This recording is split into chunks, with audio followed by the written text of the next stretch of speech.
Welcome to Nephew and Uncle Basketball Banter. I'm here with my uncle and co-host David Scholler, as per usual. So, Uncle Dave, going to get started with a few NBA topics before we get rolling on to what you have and then the college basketball talk.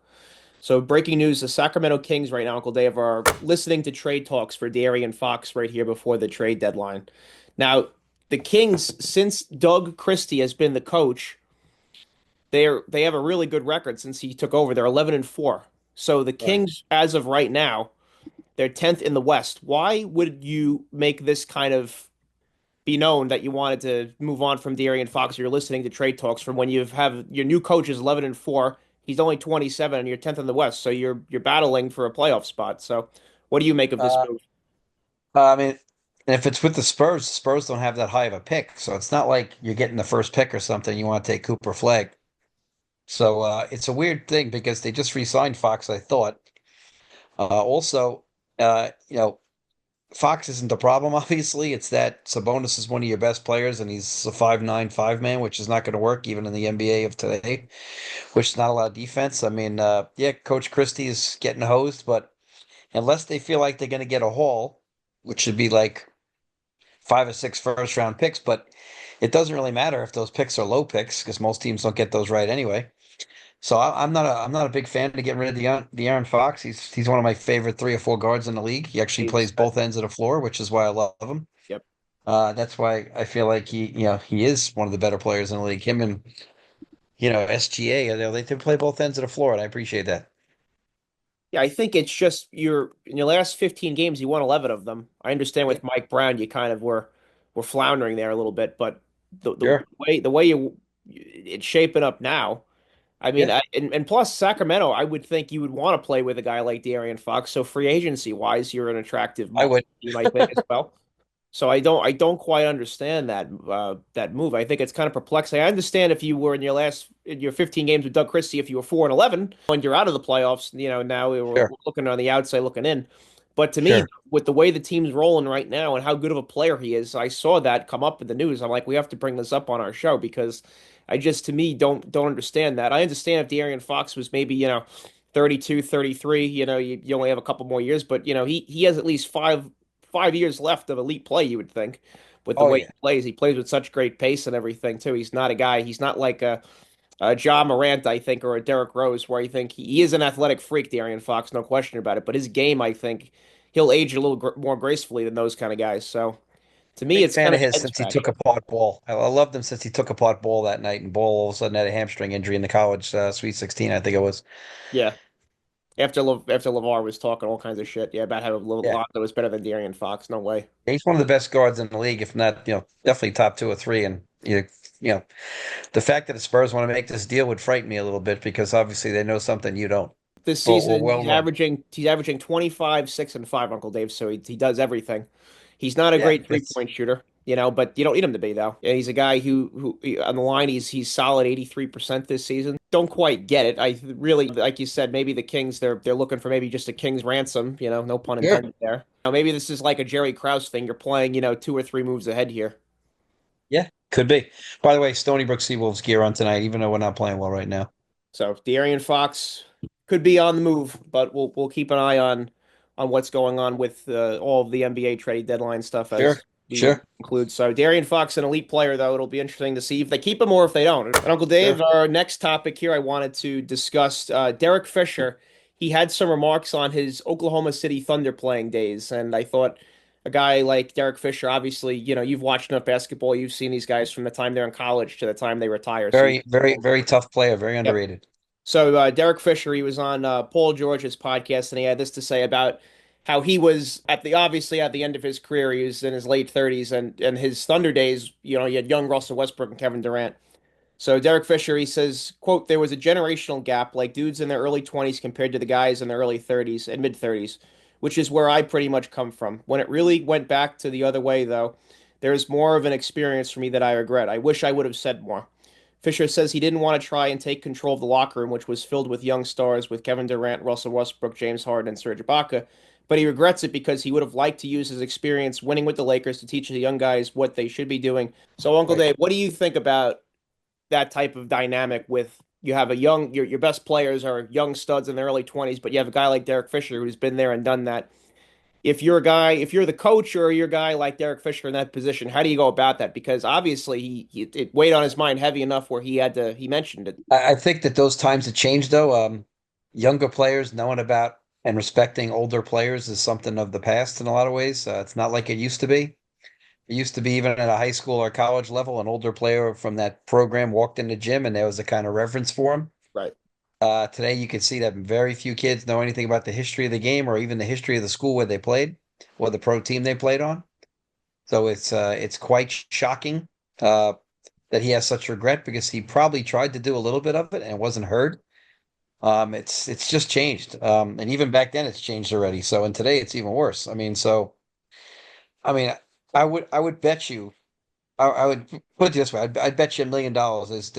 There's players at major universities that don't know who like the biggest stars really were of their college. So like you can't tell me, yeah, sure, every kid at Carolina knows who Michael Jordan is, but they know who James Worthy is. Right. Do they know who Sam Perkins is? Do they know who Jimmy Black is? Do they know who those guys are? I mean, do you really know them? I don't think you do. Yeah. Or Does even guys everybody recent Uncle Dave like Raymond Felton or Sean May. I bet they don't know yeah, do that. they Yeah. know does every guy in Virginia know Ralph Sampson? Yeah, but do you know Brian Stith? Yeah. Probably not. Do you know Corey Alexander? I mean, like there's just not that same respect anymore. It's not a personal thing, so you can't take it personally, but I think it's just a cultural thing. When your head is so much into the 5 second clip of everything in life, I don't think you get to learn as much about things. There's not as much reading there. There's not as much research there. There's not as much, checking things out in the past. I think it's a clip society, so I think that's what happens. And I don't think it's a personal choice. I think it's just the way the world is working these days. So it's a little different. But I think that I'm glad to hear he regrets it, but I don't know if it would have been heard. I'm sure he tried to do a little bit more than he thinks he did. But it's a shame because that team could have definitely learned from that, and maybe you could have kept Harden, Westbrook, and Durant together. Right. Yeah, I think the way it comes off that quote, he thinks maybe he could have kept that, maybe that unit or nucleus together if you put some wisdom on those guys at a young age. And I'm gonna say, I think Kevin Durant, obviously with like the social media and stuff, kind of immature antics, but I think as a player though, he's very mature. I think if Derek Fisher would have said something, I think they would have listened. With Scott Brooks as the coach, I think you would have listened to a guy like Derek Fisher before Scott Brooks, because he was, Derek Absolutely. Fisher closer in age to those guys. So, they joked around where they called him uncle on the team. You hate to see a guy like Derek Fisher who is just a true pro his whole career, on and Made off the some tough court. shots versus the Spurs. Yeah, no, I mean that's the thing, his Laker days and everything. Obviously, Shaq and Kobe, you give them obviously almost all the credit, but a guy like Derek Fisher was extremely reliable and a good player for them. The great fit in that triangle offense. Absolutely, he was. Don't be Because the hit big. point guard doesn't have nearly as much responsibilities. They have more shooting responsibilities. Yep. No, I mean, really good set shooter and just, he was the type of guy, if you had him as your point guard, you were feeling pretty good as a head coach. He wasn't going to do anything totally out of character or Right. foolish, though. But Good glue guy. it's a shame to see that he has regret, at the end of his career like that, because at that point in his career, let's be honest, that's what his role was probably to be, was that kind of guy. Sure. So Derek Fisher regretting his time in Oklahoma City with not being vocal enough, but we'll see. Derek Fisher, I think he'll have another go around as a coach, I think one day. I hope Yeah. so. He's good in front of the media and everything. I think he'll get another crack at it, I think one I day. The think he Knicks, will too, and I hope he does. yeah, that Knicks situation, I mean, you can't blame him for that. That was just a complete No, it's always a little bit your fault, but right. that situation was a mess at the time, Right. and it's cleaned up now, but it was a mess at that time. So can't totally blame him for that. Yeah, so we'll see Derek Fisher. Like we said, hopefully he'll get another chance to coach one day, Sure, maybe sure, himself on that. absolutely. Dave, next topic here. We got Anthony Edwards. He has contacted Michael Jordan for advice on how to deal with double teams. So Anthony Edwards this year, Gilbert Arenas had on his show. He talked about how the double teaming now that Michael Jordan faced versus today, it's different. And also Anthony Edwards on his double teams, it's a lot of pick and rolls that he's getting doubled on. And he's saying Michael, he didn't, he wasn't faced with those type of double teams. It was more isolation stuff. So what do you think Yeah, of they, Anthony they didn't. Edwards? What do you think of Well, Anthony Edwards contacting Michael Jordan asking for I advice? think the pick and rolls are different, but not in a way that Gilbert Arenas is talking about. Because bottom line is Mike did get him out of doubles because they weren't running pick and roll. Pick and roll is the central thing today. Back then, by the way, Kentucky just beat Tennessee. So Tennessee, I told you, was vastly overrated, and I'll stick to that. They can't score. So the thing is, basically, and UCF's about to upset Kansas. But either way, so Johnny Dawkins, former Dookie, getting it done. But the thing is, Michael Jordan's double teams weren't pick and rolls. They didn't run pick and rolls as much. His were double teams. But the thing is, and Anthony Edwards coming off the pick and roll, maybe if you don't use the pick and roll so much, you won't get double teamed. I think that Michael Jordan got double teams and learned to move the ball, and he ought to really call Steph Curry. Steph Curry in the whole 2015 NBA Finals got double teamed every time he went on a pick and roll. And Steph Curry probably had a hockey assist every time down, meaning that he made the pass to the pass. And the Right. reason that Iggy gets the MVP of that series is because when he was inserted into the starting lineup, the result changed, but also he made that pass. He made the next pass to Draymond. Draymond threw the lob to Iggy. Iggy had a great series, had a good shooting percentage, averaging more points basically than he did during the regular season. But again, you ought to talk to Steph Curry more about that because if it's off the pick and roll, Steph got that the whole 2015 series, and they basically said we're going to make somebody else beat us, Hmm. and they did. They made somebody else beat them, and the Warriors had enough depth to do it, and the Cavs were banged up enough where the Warriors did win. But I think it's a totally different double team than Michael Jordan. But the thing is like I don't know. Is he going to hear Michael Jordan? I mean, Right. like I know we just talked about a topic similar to this, but is he really going to hear him, or is he going to say, "Oh, it's just an old head talking"?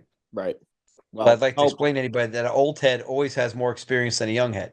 Right. So, but nobody wants to hear that. Well, I would think So, that the fact that he's reaching out, he would you would hope that he's obviously going to have an open mind when sure, you're the one I love casting the Anthony vote Edwards. out. I love how hard he plays. I thought that media crap last week's a lot of bull crap. Yeah. But at the same time, like just shut your mouth and play some basketball. Maybe, just work on your craft and reverse the ball, get it back. You can always if you get in double team, you're always passing, cut right back to the ball, a little inside cut, and you get a Yeah. little give and go going No, there. I But think. Yep. Yep. Just got to be a little more plus, that patient. team is not a great outside shooting team right now, the Wolves, and that's probably what's hurting them. So they probably realize that when he gets double teamed, they're going to make him give it up because he's a freak and make somebody else beat you.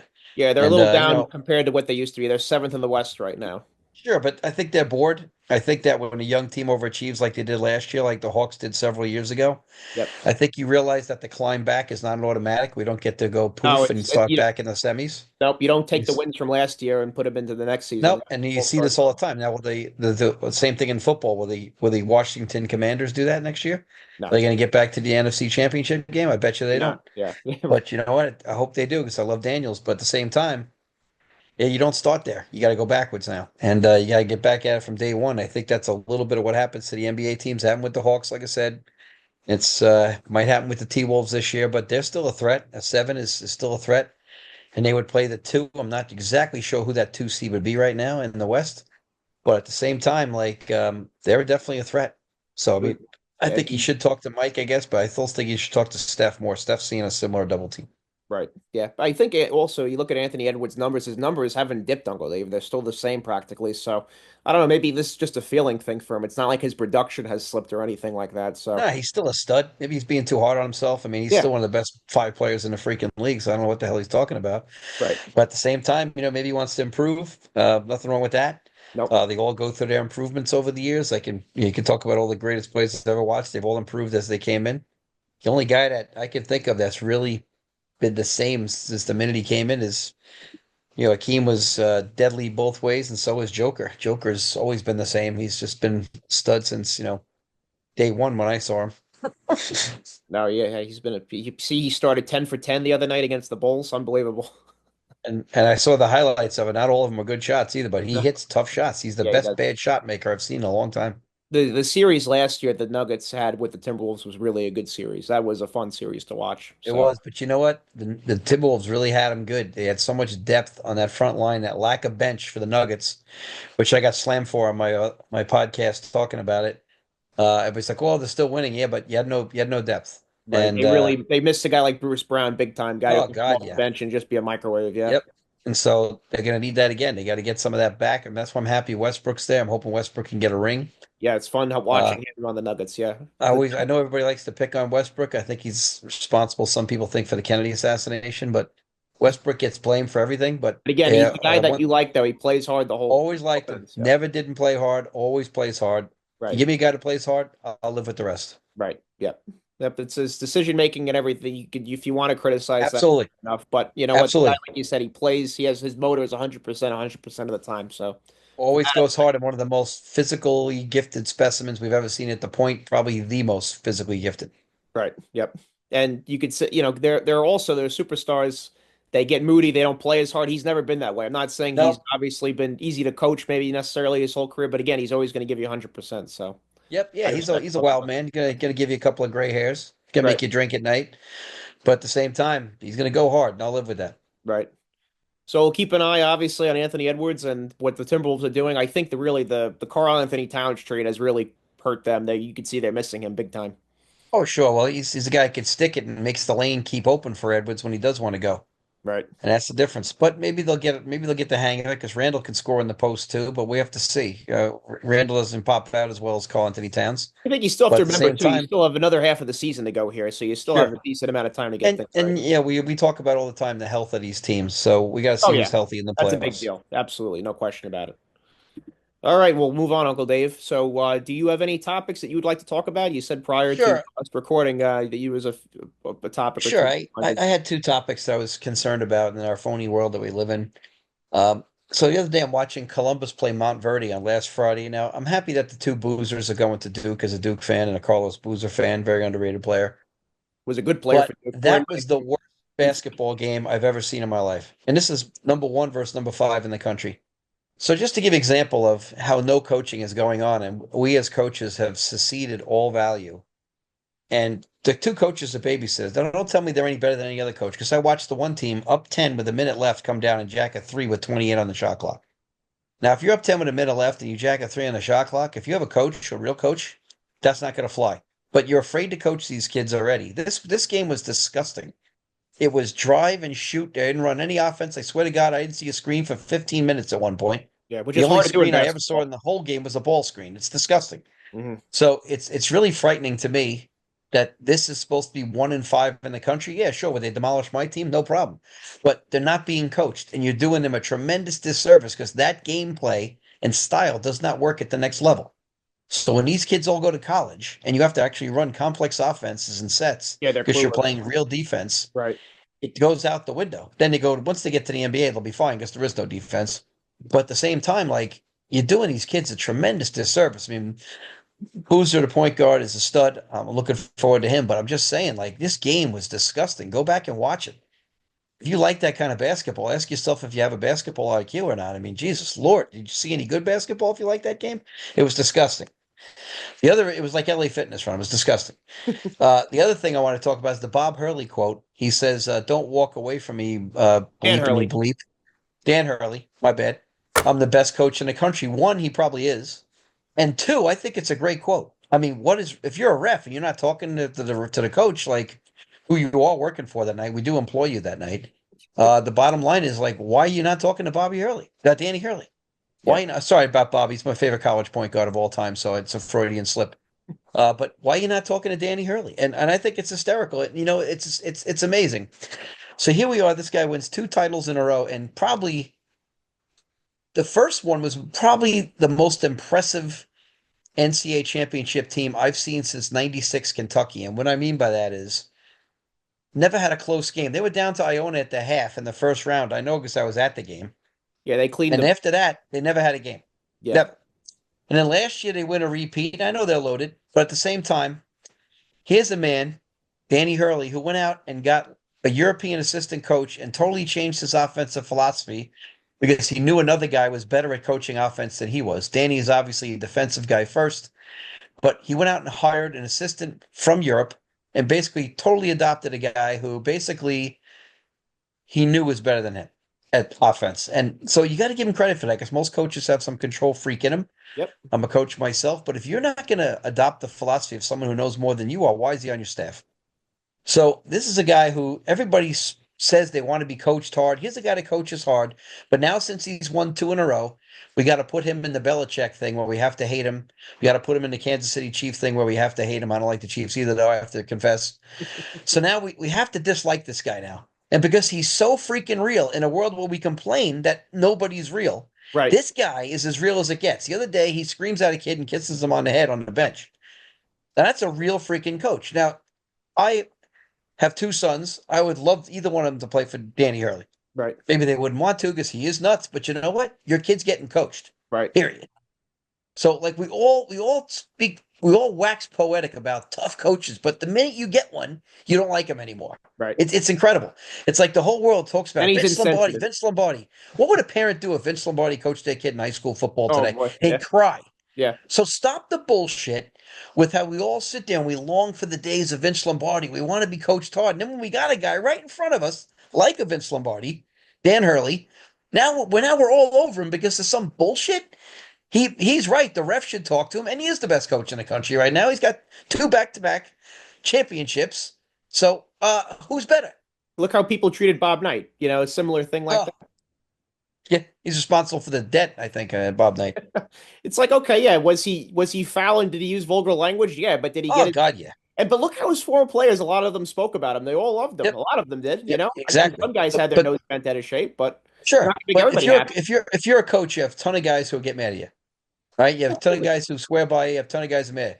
It's like when you publicly speak, half's gonna like what you have to say, the other half's Right. not. So what? True. Yep. My point is, my point is, here's a guy that's real, and we're just people are like, oh, the arrogance of this guy. He just won back-to-back titles. He has a right to have some arrogance. Right. And if you Right. want to be a good coach, you need to have some arrogance. Right. Right. So, Yeah. bottom line is, this guy is a great coach, and people who think they're done are out of their mind. And you know They'll be what? a, He they'll be just a said it tough out out in loud, but you're March. telling me Dean Smith, when he was coaching, he didn't think that, or Coach K? I'm sure they did. Oh God, Dean Smith was as arrogant as they come when Coach K first got to Duke. There's so many stories about it. Do some research. It's Yep. disgusting. Yep. But the thing is, like, this team will be a tough out in March, and when they lose, everybody will go, ha ha, Right. like because their life is so miserable and they're not a success, and they'll just hate him because he's such a successful coach. But the bottom line is, like, he's the guy being real. We always accuse nobody of being real, and now we criticize realness. He won everywhere And he's been, plus, Uncle it Dave. was it was goddamn funny. And people are like, I'm outraged by that. I'm like, Yeah. then you don't know sports. You're Right. outraged. Did you ever play anything in your life? Right. Did you ever compete and try to kill somebody on the court? If you haven't, then shut the hell up. Do yourself Right. a favor. He's won everywhere he's been. He won at Wagner. He won at Yep. Buffalo. He's been a great coach Yep. everywhere he's been. So, He's a great coach. I don't like UConn. I can't stand UConn. right. But the bottom line is he's a great coach, and what he said was funny. In a What's world also, where the season is a little long and can get a little mundane, it was funny. right. I think also what you touched on, I think is so true. You'll hear so many people complain about we don't have anybody that's real anymore. Everybody seems so scripted and so robotic. And then a guy finally is like that. Then they don't like that either. So Yeah, you can't it's win no matter what. disgusting. Yeah. It's disgusting. So here's this guy, tells you what he thinks. We don't like it. Nobody's real. Okay, Well, fine. I think Dan Hurley, I don't think he's going to lose any sleep over it. He's going to look at No, his he won't. That's why he's I going to love look him. at his rings, and I think that he'll be okay. Sure, sure. So, Uncle Dave, we'll get into our college hoop now. And did you get to see this Kansas Houston game? An absolutely insane type of game. Did you see that one? What a Double wild overtime. game. Oh my I'm Lord. surprised Kansas lost because of Harris. Harris is such a valuable commodity in college these days, a veteran point guard. I was surprised they lost because they have Harris. But a wild game. Houston never stops playing. Calvin Sampson always gets his guys to play hard everywhere he's been. Yep. Look up his record. He's won everywhere he's been. He just needs a national title He now. just is missing that jewel. Yep. Yep, he's missing that jewel. He's already a Hall of Fame coach. This man gets his guys to play hard. I wish I had some of that tonic. This guy is a freaking animal as far as he gets his guys to play hard. He's got guys like Cryer. He's got so many players. He's got tough guys. He's got kids that are committed to him. They don't leave. I mean, he's a tough dude. And he doesn't appear that on the side. It doesn't look like he's intimidating or anything, but his guys love him. They play hard, and that game was an amazing game. It's definitely the game of the year so far that I've watched, although I've seen a lot of really good games. That was a really good game. It was. Yeah. And that was surprising that a veteran team like Kansas lost that game. I think Kansas right now is suffering a little bit of boredom. Yeah. I think it's what you touched on with Calvin Sanson too. Four of his starters are returned this season. That's hard to Sure, do with the way sure, college basketball is structured now. I mean, that's impressive on him that you could bring four guys back. I mean, I think in any level of college basketball with the NIL stuff to bring four starters back is like almost going to be unheard of, I think. So, sure. but the play that was just insane is where to force the first overtime there, Emmanuel Sharp, he hits a really tough three, really contested Yeah, three. And then Zeke Mayo for Kansas. Uncle Dave, yeah, he throws like one of these terrible passes you see in football over the middle lollipop, and the thing gets yep. stolen. And they drill another three, which was just incredible there. what was it? But Malik Wilson, he just Yep, gets the ball, presence of mind. It was almost like a Reggie Miller against the Knicks type of shot. He gets the sure. ball, he just pulls it, and then it goes to overtime. And when I got news for you, when you have a dagger like that where you get the game stolen from you, it's hard to win it, even at home in that situation there. So it Well, was the just fans were like distraught too. But the funny thing was, I always call them balloons. When you throw a balloon over the middle, an athletic team's getting oh it. yeah, they're You know, that's if it's a balloon that's got something attached to it, you know, sorry, it's not coming down. The team's got it. It's a live ball turnover, off to the races, and yeah, some surprising turnovers in that game, no doubt. But again, I think Kansas, with all the expectations, they're a veteran team. I don't know how veteran teams weren't really that bored in the past, but this is a different time now. There's so much more media exposure. There's people in your stuff all day long. Plus, now you're getting paid big sums of money. You got like Hunter Dickinson has already got a lot of money.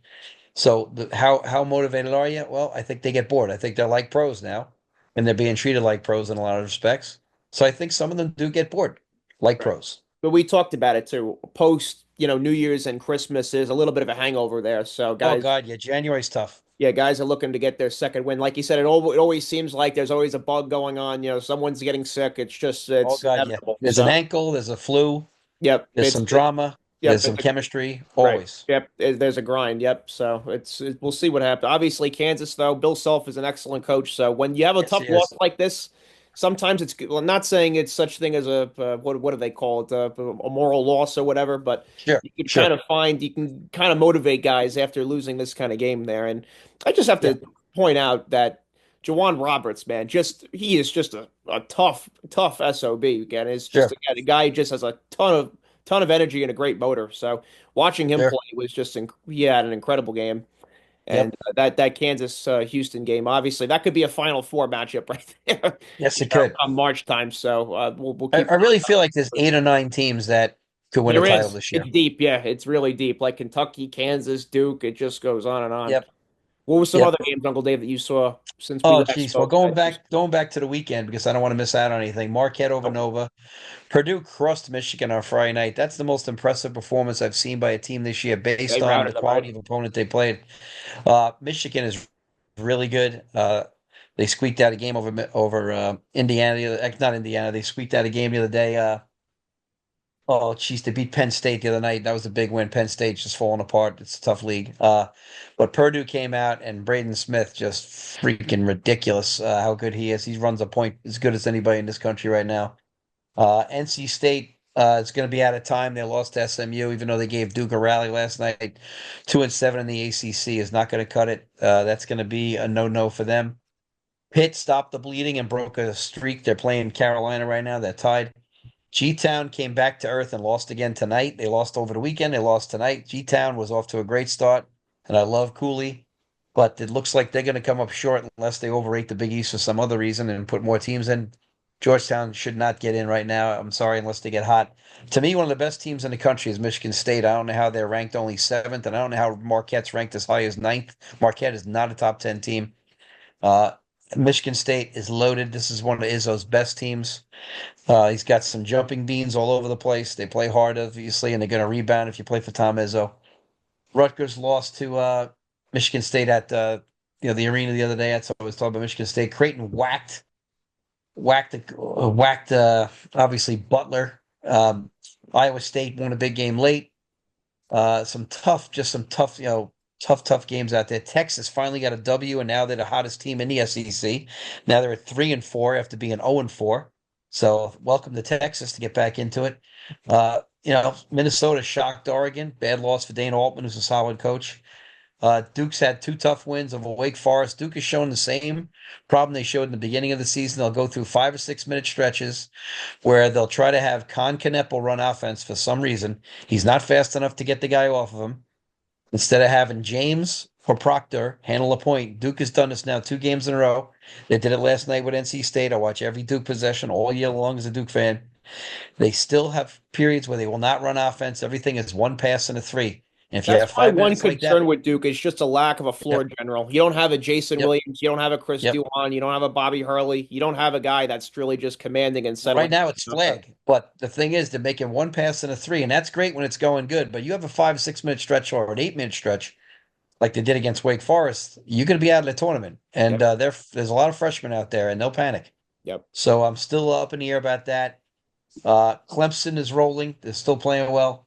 Uh, like I said, Michigan State beat Rutgers. Maryland beat Indiana in a great game. Both teams needed it. And Indiana fans very impatient with Coach Woodson, who's done an excellent job. But Maryland is hot again.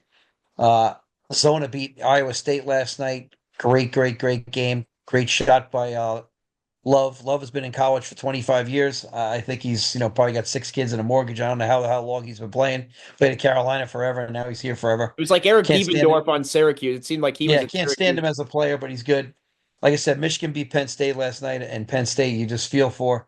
Louisville's the hottest team in the ACC, though. It's not Duke. Louisville beat Nine the and living one. crap Nine out and of one Wake in the Forest conference tonight. right now. Yep. They beat the hell out of Wake. They didn't just beat him, and St. John's beat the crap out of Georgetown tonight. And Patino has his team playing such great defense. The only thing is somebody's going to come in there. They're going to be in a 5-12 game to start, and they're going to, or a 4-13 game, and some 13 conference winner is going to come in there and play them a damn zone and scare the crap out of them. It's going to happen. It's coming. So be ready for that. But that's something that's definitely on the way. But if you look around the horn right now, as I like to do, Auburn's still number one in the country. The Crimson Tide have righted themselves. Tennessee is now lost again tonight, so they're falling apart here a little bit. Did you watch Kentucky Uncle Dave Wild. by any chance? Did you see that the Auburn Tennessee game? That was a really Yes, good I game. did. That was a That game was a though. I don't know if you saw that. I mean, that game in the beginning. I mean, there was scoring. There was no scoring in that game. right. It And was. Kentucky tonight beat them. So now Kentucky's at 4-3, and Tennessee's at 4-4. Kentucky has come back down to earth a little bit. Still ranked 12th when you're 3 or 4-3 is a little bit hard for me to understand. But I know because SEC, SEC, but the Gators have taken a step back too. But yeah, that was a great game. Auburn and them by 55-51, I think. It was a great slugfest. Really tough. I'd like to give some shout outs here to McNeese State Cowboys, the old Joe Dumars school there, 10-0 in the league, 16-5 overall. They're going to be a problem for somebody come tournament time if they get in, or else it's going to be a bid steal. A couple other shout outs. Omaha Mavericks, not been in D1 long, 7-0 in the Summit League. Summit League is not an easy league. It's got some tough teams in there. The Sun Belt, it's got a big cluster at the top there of some of the old powers, Southern Alabama, for example. St. Mary's 8-0 out there in the West Conference. Very good for them. Utah Valley, who has been in the tournament recently, 7-0 out in their conference. So there's a lot of good basketball being played by some of these smaller schools. But at the same time, we're not done with the shout outs. Like I said, Long Island, my Long Island University guys, they lost the game the other day, but that's all right. We'll give them some credit. Akron Zips 7-0, off to a great start. Marist, Quinnipiac, and Merrimack all 8-1 in the MAC, which is a great conference, and it's got some great basketball over the years. The Ivy League, Yale 4-0. Give a shout out to Coach Jones and Coach Simon, both Long Island guys there. So that's good to see. Who else is doing well? William and Mary 7-1 with the Towson Tigers 7-1. Texas Tech, I My believe. Anteaters of Cal Irvine's still good. My guys at Rutgers there, who I root hard for, and we're in a little bit of trouble right now with 3-6. It's not looking good there. Like I said, the Boilermakers look good. The Badgers look good. Wolverines with that big win the other day squeaked it out over Penn State when they weren't playing that good. UConn, like I said, number 25. Xavier's hot. Xavier was 1-4 when we talked 2 shows ago. Then they got hot and they had a chance to win the other night versus St. John's. Played a great game. Xavier's is going to be a pain in the ass down the stretch for somebody. Houston Cougars, as we just talked about, 8-0. Wildcats 8-1. Fun stuff. Texas Tech having a great year. Carolina got a couple of real squeaker wins, and they'd be in big trouble right And now. they're getting by the skin of their teeth. Oh boy, they are hanging on, and there's a lot of chirping, Yep. about Hubert. All of a sudden, I told you Yep. this would happen. Yep. I never forget his first year when they blew that first national championship game. I said, "You watch, Yeah, they'll don't be recover chirping from on this that. guy in a couple of years. They don't Yeah. care. People today are just insane. They just don't care. They'll chirp Yeah. it. They'll chirp it like Jesus if he was coaching that team. They don't care. You can't lose that type of game. Up 15 at half in that game. Oh God, biggest halftime loss ever. Yeah, But this year they won a couple at the buzzer, or they'd really be in trouble. But then the yeah, like Duke kid Blake's beating them that last week Notre was one of my favorites. right, that Notre Dame game, just they've some insane stuff. Yeah. Michigan State beating Minnesota to death right now, 64-45. Michigan State, like I said, this team is underrated. I don't know how they're seventh in the country. I mean, they're definitely one of the top 3 or 4 teams in this country, but Coach Izzo's hey, just been a steady hand his whole career there. he is a steady hand, and he seems to be the last guy of the old guys that won't He give up is. on his system. He is. He's not giving up. So, 17-2 who this knows? year. Yeah. Unbelievable. Kansas took the lead on UCF. Damn it. Johnny Dawkins trying to survive down there in that tough league. When UCF went to the Big 12, he's probably like, how am I going to survive? How am I surviving the Big 12? I Yeah, mean, Uncle like, what are David you doing? also. I know they did it for football, but how's he going to survive in the Big 12 when you're at UCF? How's he going to do that? I Yeah, have it's no tough. idea. Oklahoma's down to Texas A&M. There's a shock. Oklahoma's, like I said, 13-0, and now they're like 2-5 in the SEC. Good job. Bad Welcome to loss, the Uncle world. Dave, for Oregon and Minnesota. Oh, that's really bad. That could cost you. Dana Altman in Yep, Minnesota's in last place, I believe. that's a bad My one. guys at Northwestern and Nebraska fighting their asses off. They can't win a damn game. Nebraska's fought so hard, lost a couple of close games. Same with Northwestern. I mean, Jesus Lord. Well, we've Coach talked Collins about is it, a like you great said, the theme coach. of the show, cannibalization in conference play. Oh, it is. And I hate to say it over and over again. I'm not, It's I the don't have truth. dementia, but I'm not Joe Biden. But at the same time, like you're sitting there and these Yeah. guys are cannibalizing. And again, just do the math. 18 teams in the league. Let's just say nine are under 500. You just cannibalize yourself. The thing Have a also, league with 10 teams. it's so tough too because these conference games, like it just comes down to 4 or 5 possessions, and if you don't win the Oh, majority of those 4 or 5 brutal. possessions, it's over. Hey, there's a reason they all have gray hair or drink. It's Right, both. It's right, it's look at my hair. It's gray and right. I'm just doing college. I'm just doing high school, I mean. But so the thing is, like, you just have so many games come down to those possessions. You're right. Yep, yep. Georgia won again. So the South Carolina, who's played in some tough luck. The Gamecocks are playing hard for the Carolina. They're at the bottom of the SEC, but they're playing their butt off. Providence beat Seton Hall, and you got to feel for Seton Hall.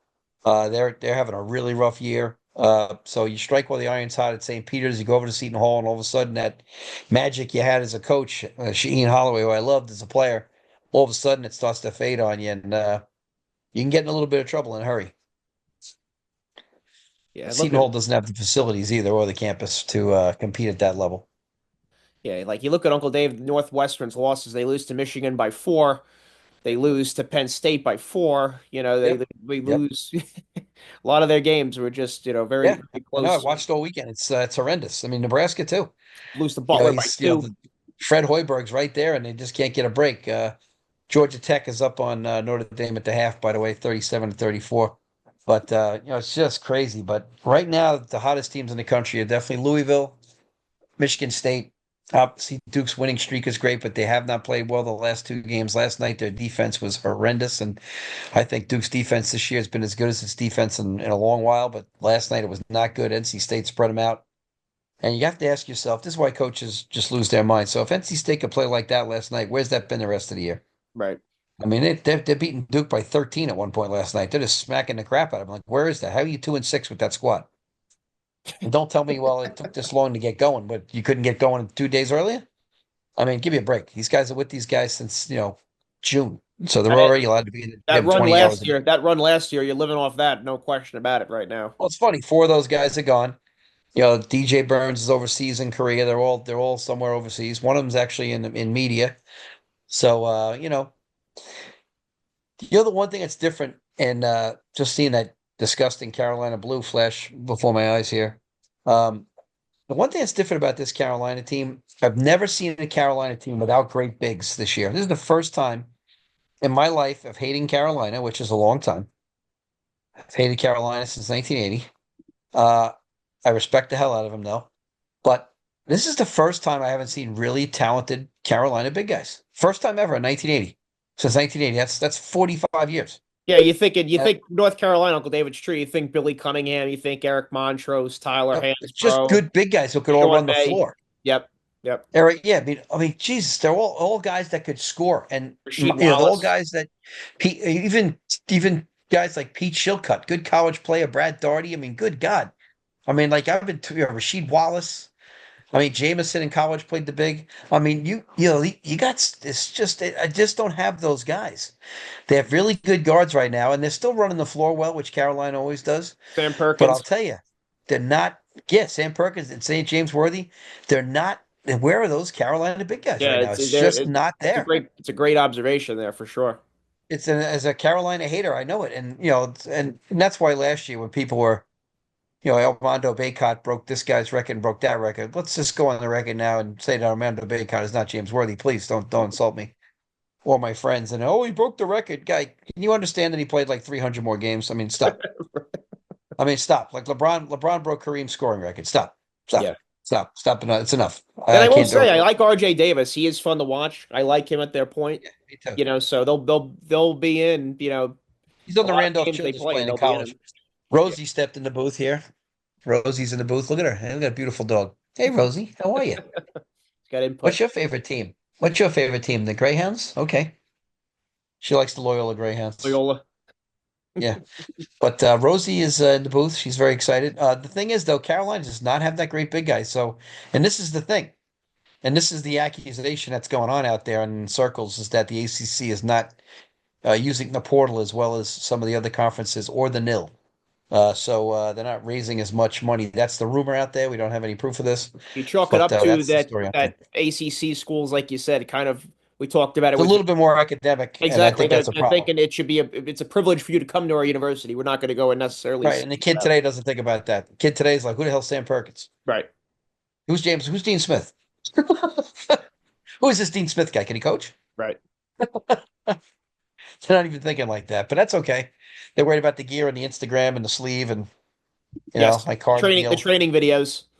Yeah, the training videos and, it's, but that's the way of the world. So you got to get used to it. So you just deal with it and you try to not sacrifice certain principles that you have. And even in high school, it's trickled down to that too. But you just work the best you can with, you try to get nice kids on your team and go from there.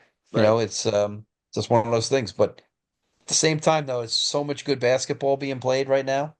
There's a lot of good teams out there, so it's a very exciting time for college hoop, and we're about 3 or 4 days, wait, 3 days from February, not even. Yep. So Yep. now we're getting into bubble time, even though that word is overused. We are getting into bubble time, and I think we're going to see some great hoop down the stretch here. I'm really looking forward to it. So Uncle Dave, Really looking forward to it. are there any games that are sticking out to you for this week that you are But this week, that let are, me that let are me let must me see? check my handy dandy schedule with Rosie in the room here. Tomorrow night we got some good ones. Tomorrow night we got some of the smaller leagues open up. LSU Auburn is a good game. West Virginia is a pain in the ass, and Houston could lose that game on the road as a trap game because they might be looking past after that Kansas game. Wisconsin Maryland is a great game tomorrow night. Wisconsin is still hanging around, and Maryland is one of the hotter teams. Maryland has saved their season with good play. TCU is at Texas Tech. Texas Tech number 22 in the country. That place was not even on the map until Bob Knight got there, so remember that one. My Virginia Hoos tomorrow night are at Miami. Got to get that W because the Hoos are down. Virginia Tech at Florida State. That should be a fun game. Florida State is resurrected a little bit. Virginia Tech playing a little better than you think. These are all tomorrow night, so tomorrow night's a nice night. I was Then we got the disappointed, Uncle Pay. Dave, Virginia and Notre Dame. Boy, whew. Oh, man, that was tough to watch. We didn't play well. That was really rough. Oklahoma, Kansas State tomorrow night. Xavier Creighton is a good game. Both teams trying to hang on. Mississippi, Alabama, Mississippi State, Alabama, my bad. Ole Miss and Texas. Rutgers at Northwestern. We got to get the Scarlet Knights going. And then the 11 o'clock special, we got Syracuse outplaying Stanford. That's just tomorrow night. And then over the weekend, we got Duke, Carolina, of course. Must I see. just want to clear it up right now. There is no other rival like that in basketball. In the pros, it's Lakers, Celtics. And in college, it is Duke, Carolina. I just don't want to hear about anything else. It's not even close. I'm not saying that because I'm a Duke fan. If you have any knowledge of college basketball, that is the most hated rivalry there is. The proof is that it's been so close, and it doesn't matter what your ranking that year is. Those teams will rise up and beat each other when they're much less talented and much less good than the other team. So Duke, Carolina, Saturday night is lesson one. Hopefully, we can get these bums this year twice. But they're going to be tough because Kudo is a pain in the neck. He's quick. Obviously, RJ Davis and the freshmen are very talented. But I think Duke's got to get them on the board. For once, we have the advantage on the glass. I don't ever remember us being better on the glass than them in a matchup on paper. But here we are. I think we got a shot. Yep. All right. So we'll see what transpires the rest of the week By the for. way, did you see that the Warriors are going to retire Iggy's number? I did. Yeah. Well, I was gonna use that as a topic for next show. So we'll save that in the back pocket for next show. We'll touch on that and Vince Carter, New Jersey Nets being retired as well. So we'll touch on that Wow. for Did he play next. enough with the Nets to be retired by the Nets, though? We'll have to Yeah, see. I kind of thought that too. So I was going to kind of do some digging and research onto that one Sure. because that one doesn't exactly jump out to me. The Warriors one with Iguodala kind of does because he won an MVP with them in the finals, and I know you love that, I'm sure, because he was Oh, instrumental yeah. for them. He always guarded the Yeah. best player, made the Yep. big shots, was a great teammate, team Yep. player, I tell you, great plus he defense. sacrificed his game. When he came there, he was an NBA All-Star. I think people forget, Uncle Dave, how good he was on the Philadelphia 76ers. He Yep. was an Yep. excellent player there. Like you said, he totally Yep. just was a completely selfless player. So shout out to Andre Iguodala. And we'll Iggy, wrap it up there, Uncle Dave, all right? one of my favorite players. And we'll until next time, folks, you basketball fans, all right? Live long and prosper, and may the force be with you. Give us a listen.